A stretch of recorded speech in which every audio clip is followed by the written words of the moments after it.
Okay, stop me if you heard this one before. A movie studio releases a hit movie for one of the most popular characters in comic book history. Then they follow it up with a B level character. Then they decide to expand the universe.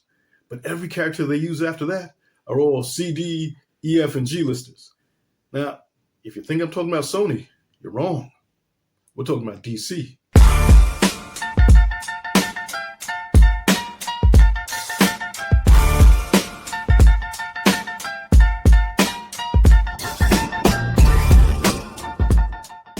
Okay, so last summer, DC revives its universe, gives us the brand new DCU, helmed by James Gunn, and they kick things off with Superman.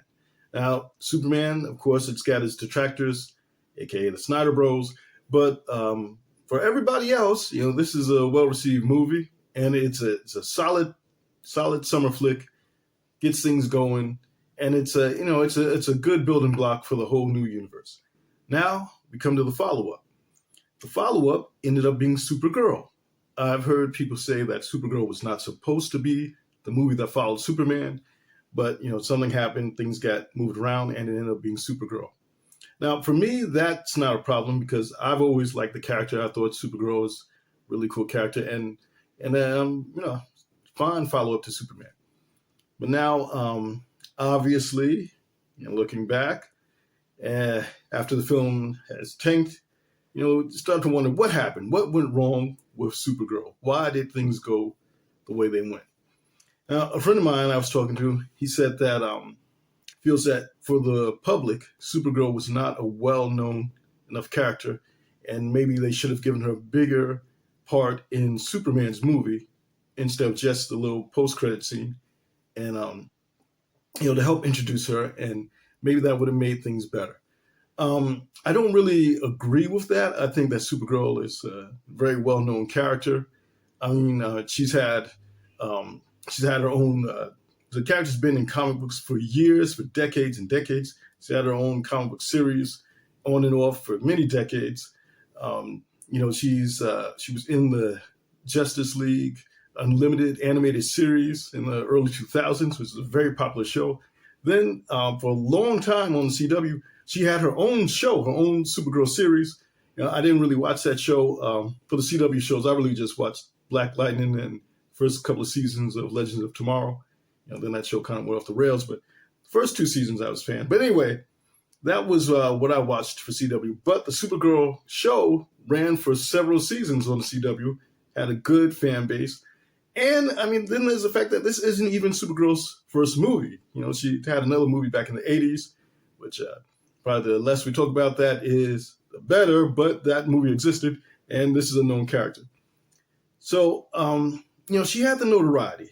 But now, as for what he was saying, maybe if she had a bigger part in Superman's movie, maybe things could have been better. It's kind of like you don't want to take away from Superman, but I could. So you don't want to give her too much action in his movie. But I could kind of see what he was saying. So I was thinking, that scene where Superman is being double teamed by Ultraman and the Engineer. If Supergirl, if they just had her pop up out of nowhere, and then she kind of evened the odds and helped him with that one fight, I think that could have been pretty cool.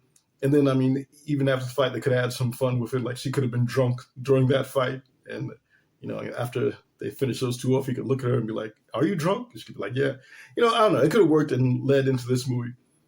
But, that's something that they could have done a bit better. But as far as, what went wrong with the movie, well, there are things that were the studio's fault. And then there are things that were out of their control, things that were against them. So first, let's talk about what was against them. One, Snyder Bros. Anytime, anything DC comes out that's not directed by Zack Snyder, you know what's going to happen. You're going to have people who are going to come and they're going to criticize everything about it simply because it's not being done by Zack Snyder. Now, guys, Man of Steel was made in 2013. This is 2026. Henry Cavill would not be playing Superman today.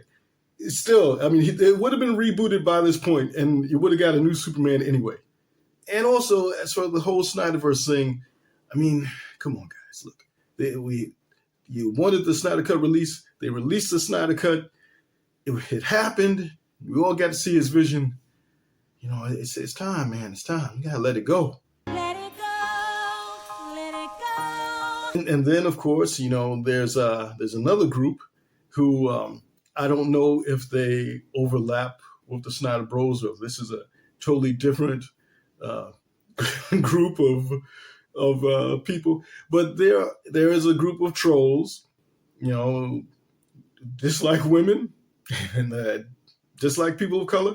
And anytime a woman or a person of color, or especially a woman of color, you know, it heads up a superhero movie, these people come out. These people show up and they do everything they can to badmouth the movie. Now, Supergirl, obviously, they didn't have the color issue, but, you know, Supergirl, you know, it's a woman. Here these people come. So this time, instead of even talking about the movie, their main attack seemed to be trying to convince the world that Millie Alcock and Lupita Nyong'o were not good-looking women. Now, I mean, if you've seen these women, you realize how ridiculous this attack is. But this was their attack. So they wanted us to not think that these were good-looking women, so don't go see this movie. So, you know, they had to deal with that. You know, so there was that going on. And so you got the Snyder Bros people who are attacking it for not being a film directed by Zack Snyder. And then you've got those, you know, very misogynistic people who are just attacking it because it's a superhero movie starring a woman. So there's those things that it had to deal with. That's not the studio's fault. You know, this is unfortunately where we are at this point, and so they had to put up with that. But now let's talk about some things that were the studio's fault. Okay, I know that James Gunn did not direct this movie. I know he allegedly didn't write this movie. But I know when I saw that trailer, it looked like Guardians of the Galaxy Part 4. Okay, that's what it looked like to me. And I mean, I'm a person who likes Supergirl. You know, I like the character. And when I saw that trailer, I was not excited. It didn't get me hyped. It didn't get me excited. Like I say, it looked like warmed over Guardians of the Galaxy. It looked like if Star-Lord popped up at somewhere in that trailer, you wouldn't be surprised. And also the other thing was, you know, the Guardians movies, you know, at their best, they look like a lot of fun. You know, they look like a lot of fun. This didn't look like fun. This looked like if Guardians was a party, this looked like the day after the party. Okay, that's what it looked like. Like, you know, when you go and you got to clean up the house after everybody else is gone. That's what this trailer was looking like to me. And now, you know, we go into the movie itself. You know, some issues with the movie itself. It wasn't bad. Supergirl was not a bad movie. I think it was an okay movie. But here we are, you know, so many superhero films have come out by this point that, you know, okay may not be enough. You know, it might be to the point where, like, you've got to do something really special because people have seen so much. You know, this movie's got to be really good. It's got to be good to great. And, you know, and when you're coming in at just okay, well, okay is not great. Okay is okay. You know, and I guess that's just not enough right now. Then some of the cast, Jason Momoa. I mean, back when the original Justice League movies were coming out, when they were being announced, I remember seeing that he was going to be Aquaman, and I'm like, what? I mean, the guy naturally looks like Lobo. He is Lobo. You know, he rides motorcycles in real life. This was the role he was born to play. He was born to be Lobo, and they had him as Aquaman. It didn't make sense. Now, finally, you know, he gets the chance to do what he was always meant to do, be the character he was always meant to play. And, you know, it was like he was lethargic. He was like sleepwalking through the role. It was almost like he was on autopilot. Now, I mean, maybe that's not that different than the usual Jason Momoa performance, to be honest with you. But I don't know, this time it just didn't work for me. You know, it just seemed like he's just going through the motions. And, you know, I mean, he wasn't bad. wasn't bad, but once again, he's okay. So it's like when the movie's okay, and this character who everybody's been waiting for is okay. Everything is just, everything's just okay. There's not anything really that special going on. Everything is just, it's like if this is baseball, this is like a base hit or like a bunt. It's like, there's no home runs. You're not sending the guy running to the outfield. You're not around the bases. We're just getting on base here. Everything's just okay. And yeah. So then there were the other things in the film. I realized obviously they wanted to make a difference between Supergirl and Superman, and obviously with all the drunkenness and everything, which I didn't have a problem with because when they went into her life and the trauma that she experienced and everything, who wouldn't drink? Who who wouldn't need to get drunk and be like, whoa, I need a drink. I mean, this is too much. Who wouldn't do that? So that made sense to me. But having her kill at the end. I mean, I know you want to make Supergirl different than Superman, but killing the enemy was a bit much. There were a few times in the movie where I thought if they wanted Krim dead, I mean, there were a few times that Lobo seemed like they could let Lobo do it, keep Supergirl's hands clean. I don't know, but it was her movie, so they want her to be the one to take out the big bad. But yeah, having Supergirl actually kill somebody, not a good idea. In the actual comic that this is based on, he was sent to the Phantom Zone. So I think that would have been a better idea, send him to the Phantom Zone. Or, I mean, they had Lobo there. Lobo was right there. He's there because there's a bounty on a member of Krim's gang. So, I mean, are you telling me that there's no bounty on Krim? I mean, come on. So this random guy's got a bounty, but not the dude who's going around doing everything evil. I mean, that didn't make any sense. So they could have had Lobo take him away too. I mean, yeah. So they could have done a lot. They had options, and they chose the worst choice. So there were a lot of self-inflicted wounds that the studio can only blame themselves for. And then on top of that, there's all the things that we said earlier that they had to deal with. So as you can see, it's a perfect storm that came together, and and then we saw the result. We saw the result. The result is in the box office. Okay, now let's talk about DC's upcoming slate. I mean, then you take a look at that slate. What's next? And my goodness, I mean, look at this thing. Is there anything in this slate that excites anybody? Is there anything in there that makes you be like, "Whoa, man, I got to see that"? Now, okay, this is why I compare it to Sony. Okay, so with Sony, they had the Spider-Man movies. Obviously, you got to give them credit. Sony was putting out Spider-Man movies before the MCU was even a thing. So they're responsible too for the whole superhero era. You gotta give them the credit. Of course, give it to Blade because he's the man that kicked it all off. But Sony is, they were in there. They're in there. They're one of the pillars too.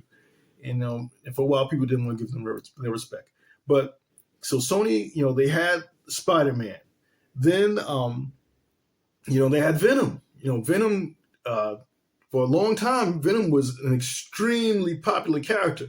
He was up there, maybe right under Spider-Man or close to it. I mean, obviously, if you look in the book now, Marvel's pretty much doing everything they can to make him unpopular and to kind of tear this character apart, but they're doing that with a lot of their books. But anyway, Venom was popular. Peter Parker's Spider-Man is very popular, so they put those movies out, boom, boom. Sony had 2 hits in that. Then, Miles Morales, this is a popular character, and the Spider-Verse took him from being a popular character to being a superstar, like a megastar, really. So, I mean, Sony had a good thing going there with these 3 guys. But then you look at the rest. Look at what they had to work with after that. And, I mean, they had all of everything that's Spider-Man related. But everything Spider-Man related, other than those 3, is C, D, E, F, G list people. I mean, These are not people that you would want to see. Obviously, these are not people that you would pay to see. I remember back when I was a kid and like Spider-Man animated series was on, and anytime there was an episode with Michael Morbius, I would turn the channel. I mean, like this guy, I would hear Michael Morbius, the living vampire, and I get bored. I would get bored just hearing about it. I would look at his face and be bored. And I would turn. I'd watch something else. So I mean, but again, this is what Sony had to work with. This is what they had to work with. But for DC, this was a choice. This was a choice. They are choosing to do this. You look at that slate of upcoming things. DC has 1,000 characters. They've got so many people that they could choose to make a movie about and make a TV show about. And what have they chosen? Clayface? A solo movie about Clayface? Now, okay, I was one of those people who, when they made the first Joker, and they said Joker was getting his own movie, I was like, are you crazy? Joker without Batman? Or what the, but they did it the first time. And, it was a huge hit. I think it's $1 billion movie. But again, Joker, this is Batman's main enemy. Joker is Batman's arch rival. So it's not that, not that shocking that you could do something with it. But Clayface, I mean, come on, this dude is like on the same level as Killer Croc. I mean, are you gonna give Killer Croc his own show or his own movie? That's what he's doing. Now, Clayface, I can kind of sort of see this maybe working. Keep the budget low, and it's a horror movie, and maybe a few references to Batman in it. And maybe it can work. Maybe Clayface can kind of work. But then you look beyond that, and what is it? It's like Mr. Miracle. I mean, Mr. Miracle. What are we doing here? A Booster Gold? You're giving a Booster Gold his own show or a movie? Like, come on, nobody wants to see this stuff. There's a movie, a solo movie for Bane and Terminator. Come on, man. I mean, Bane and who wants to see this stuff? Like, I mean, obviously James Gunn wants to see this stuff, but I don't know if anybody else wants to see it. Nobody even asked for this. Whoever said, I need to see Bane and Slade in a movie by themselves, the two of them. That'd be a great team up. Who said that? Who said that? Who ever said they want to see that? Mr. Miracle, I want a movie of Booster Gold. No one has ever asked for these things, but these are the things that James Gunn has decided that, should be the next projects. A lot of people criticize the Lanterns project. I'm not one of them. I know some of my cousins will be very angry about my take on this, but I mean, I want to see it. It looks good to me. Yes, I know Green Lantern, people feel it should be in space. It should be big. It should be this amazing thing. And maybe they're right, maybe they're right. But I also like mysteries. I like, True Detective. I think so. For me, personally, setting the Lanterns in the sort of like murder mystery thing, that's just fine. And I'm interested in. And I think the casting is great. Aaron Pierre-Paul and the other guy, I can't think his name right off the bat. It's being Hal Jordan. I think they're great. So for me that works. And I want to see it. I know for a lot of people, they don't feel that way, but for me that works. And and I have no issue with that. But some of this other stuff, Mr. Gunn, really. Clayface, Mr. Miracle, Booster Gold. Like, I mean, is this even the C list at this point? What is this? What is this? We're reaching this like the F list. I don't know. Yeah. So, I mean, everything does not belong in the movie theater. I think Madam Web, Craven, Morbius, all of those things could have been much better received if they had been TV shows. If Morbius, if those had been a limited series on Amazon, it would have been all right. Boo this man! It's just when they put something in the theater and you want me to pay my $15 or whatever to watch it, that's a whole different thing. But if Craven Madam Web, Morbius, at least with TV shows, have been fine. Now back to DC. You know, some of this stuff I don't even know if I would watch it as a TV show. Bane and Slade. Maybe if it's like a one-shot movie on HBO Max or something, you know, but I don't know. But you know, and then the Booster Gold, that better be a series. That better be a series. You know, Mr. Miracle. I don't know what they're doing. I don't know what is the thinking here. You know, you had Superman, you had Supergirl. Things didn't go as planned. But even if it had gone according to plan, if Superman was this big thing, if Supergirl had been a solid hit, then the follow-up is a Lanterns TV show. You know, let's say that goes over solid. But then after that, it's Clayface. It's you know, it's Bane and Slade, and like what, you know, the Creature Commandos. You know, I mean, this is not a good lineup. You know, so I don't know. You know, DC, I don't know what they're doing, but yeah, I don't know if there's anything in that lineup that really excites me. You know, I like Teen Titans. I think a lot of people like Teen Titans. You know, I don't know. I don't know. I look at that lineup. I don't know what's supposed to be the big hook.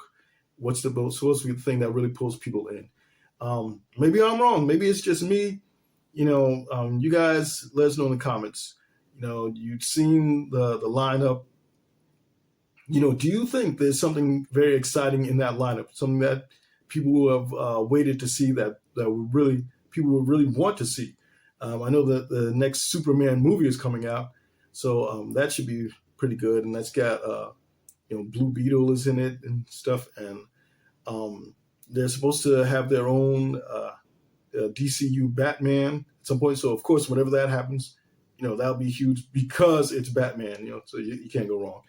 And you know, and I guess maybe in the next Superman movie we might even get the new Wonder Woman. So that should be cool. I mean, so maybe the next Superman movie gets things going, you know, in the right direction.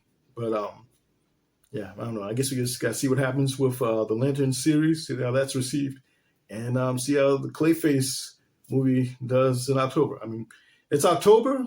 It's spooky time. It's Clayface. So maybe it'll be a great thing. Maybe it'll be a big hit, you know. I don't know. But leave it in comments. You know, let's know what you think about things.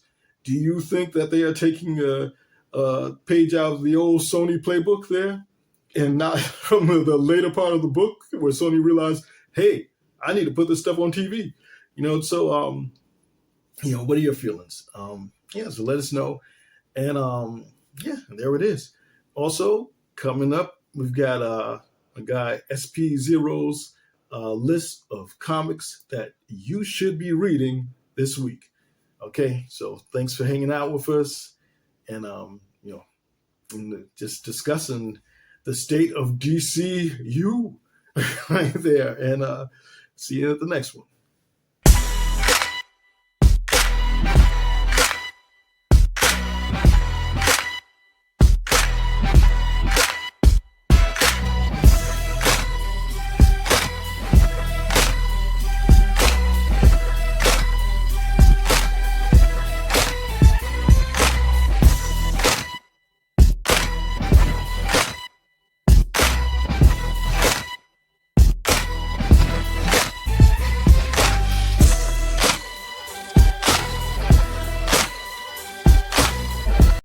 Thanks for spending some time talking comics and comics legends. If there's somebody that you'd like us to do a story on, leave it in the comments. While you're down there, like, subscribe, and do all those YouTube things.